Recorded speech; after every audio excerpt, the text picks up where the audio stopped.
பகுதிகள் மேல் நிலவும் வளிமண்டல மேலடுக்கு சுழற்சி காரணமா தமிழகத்துல 24ஆம் தேதி முதல் 29ஆம் தேதி வரை மழைக்கான வாய்ப்பு இருக்குன்னு வானிலை ஆய்வு மையம் தெரிவிச்சிருக்கு.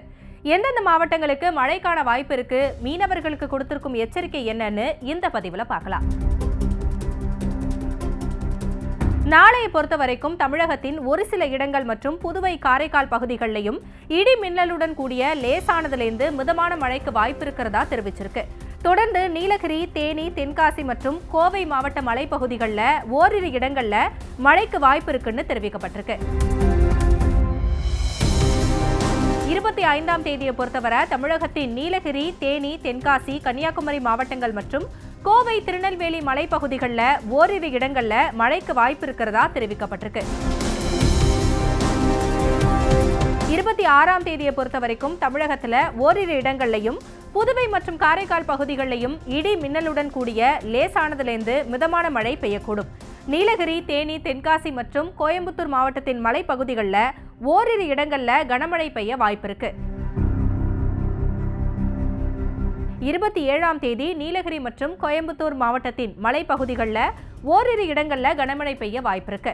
28 மற்றும் 29ஆம் தேதி தமிழகத்தில் ஓரிரு இடங்கள்லையும் புதுவை மற்றும் காரைக்கால் பகுதிகளிலையும் லேசானதிலிருந்து மிதமான மழை பெய்யக்கூடும்.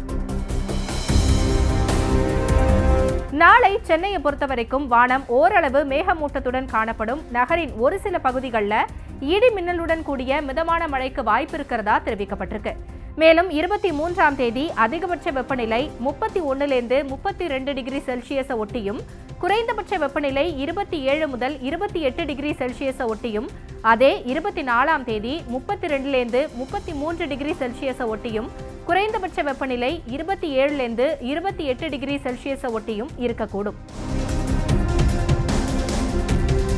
மீனவர்களுக்கான எச்சரிக்கையை பொறுத்தவரைக்கும் தமிழக கடலோர பகுதிகள், மன்னார் வளைகுடா மற்றும் குமரி கடல் பகுதிகளில் சூறாவளி காற்று மணிக்கு 40 முதல் 50 கிலோமீட்டர் வேகத்திலையும் இடையிடையே 60 கிலோமீட்டர் வேகத்திலையும் வீசக்கூடும். அப்படின்றதுனால மேற்குறிப்பிட்ட நாட்களில் இந்த பகுதிகளுக்கு செல்ல வேண்டாம்னு அறிவுறுத்தப்பட்டிருக்கு.